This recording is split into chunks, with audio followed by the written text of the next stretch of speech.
Existe uma conversa sobre dinheiro que quase nunca acontece de forma honesta. Ela não está nos números da conta bancária, nem nas planilhas, nem nos conselhos rápidos sobre investir melhor ou gastar menos. Ela acontece num lugar mais silencioso, mais antigo e mais íntimo, na relação emocional que herdamos antes mesmo de entender o que era dinheiro. E é exatamente aí que muitos bloqueios se formam, não por falta de capacidade, mas por lealdade inconsciente a histórias que não começaram conosco. Quando falamos em eliminar bloqueios financeiros familiares, não estamos falando de apagar o passado nem de culpar pais, avós ou circunstâncias. Estamos falando de reconhecer que crenças sobre dinheiro são transmitidas como heranças invisíveis. Assim como aprendemos a falar observando, aprendemos a nos relacionar com o dinheiro observando. O tom das conversas em casa, o peso da preocupação, os conflitos, os silêncios, os medos velados. Tudo isso molda um mapa interno que continua operando muito depois de a infância ter ficado para trás. O curioso é que a maioria das pessoas não percebe que esse mapa existe. Elas acreditam que estão lidando com o dinheiro de forma racional, quando na verdade estão reagindo a padrões antigos. Trabalham mais, se esforçam mais, tentam controlar mais, e ainda assim sentem que algo trava. Como se houvesse um limite invisível que sempre que se aproxima, faz tudo voltar ao ponto anterior. Esse limite raramente é externo. Ele costuma ser interno, automático e profundamente condicionado. Existe um paradoxo pouco falado. Muitas pessoas não têm dificuldade em ganhar dinheiro, mas têm dificuldade em manter, expandir ou se sentir seguras com ele. Outras nem sequer conseguem imaginar estabilidade sem ansiedade. Isso acontece porque o sistema interno busca coerência, não conforto.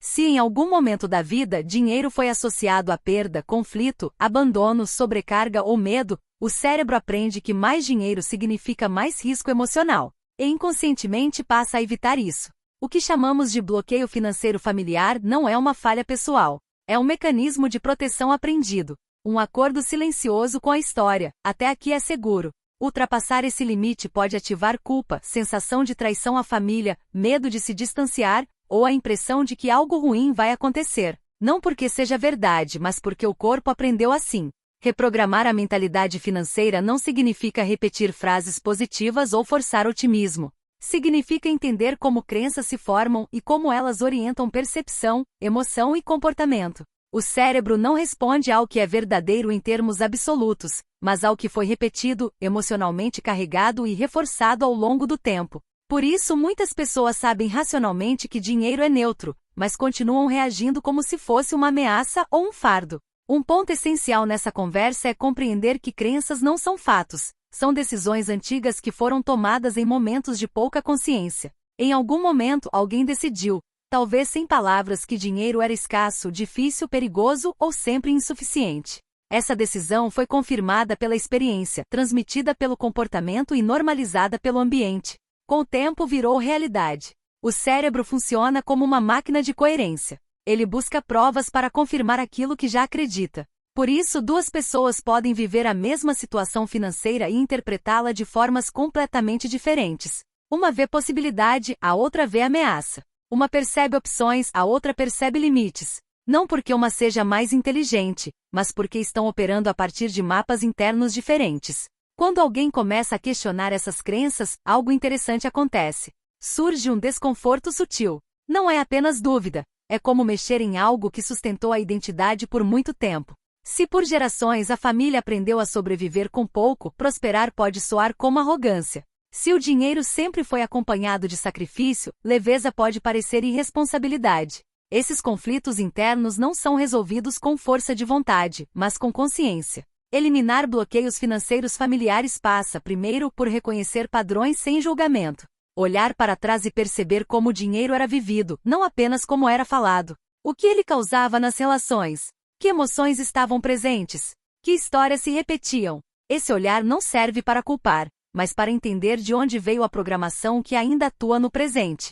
A partir daí, algo muda. Quando uma crença é vista com clareza, ela perde parte do poder automático. Ela deixa de ser a verdade e passa a ser uma interpretação aprendida. E isso abre espaço para escolha. Porque se crenças foram aprendidas, elas podem ser atualizadas. Não instantaneamente, não de forma mágica, mas de maneira consistente e consciente. Reprogramar a mente financeira não é sobre controlar o futuro, mas sobre reduzir resistência no presente.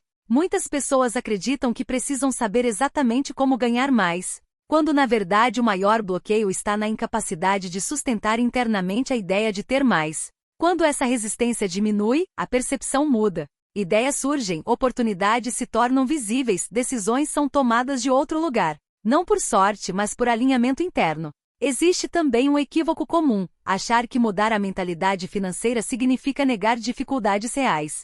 Não se trata disso. Trata-se de não transformar desafios temporários em identidades permanentes.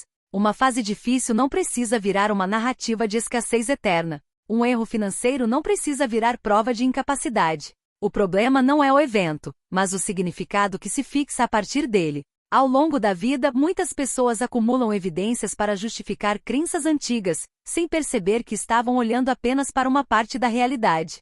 Sempre houve momentos de suporte, soluções inesperadas, recursos suficientes para seguir, mas esses momentos raramente ganham o mesmo peso emocional que o medo. Reprogramar a mente é também aprender a equilibrar essa balança de atenção. Quando alguém começa a decidir conscientemente no que acreditar sobre dinheiro, algo se reorganiza por dentro. Não de forma dramática, mas silenciosa. A relação com escolhas muda. O corpo reage diferente. A ansiedade perde intensidade. E aos poucos, a realidade externa começa a refletir esse novo estado interno. Não porque o mundo obedeça a comandos mentais, mas porque percepção, ação e decisão passam a operar a partir de outro ponto. Talvez o aspecto mais profundo dessa mudança seja entender que prosperidade não é apenas acumular, mas sustentar. Sustentar tranquilidade, clareza, presença.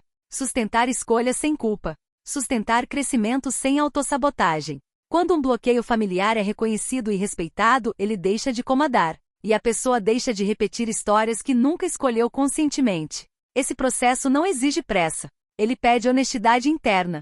Pede disposição para observar pensamentos recorrentes, reações automáticas e emoções associadas ao dinheiro. Pede coragem para escolher novas interpretações, mesmo quando o ambiente interno ainda tenta puxar para o antigo conhecido. É um ajuste fino, não uma ruptura violenta. No fim, eliminar bloqueios financeiros familiares não é apenas sobre dinheiro. É sobre liberdade interna. Sobre não viver preso a acordos invisíveis feitos em outro tempo, sob outras condições. É sobre permitir que a própria história siga adiante.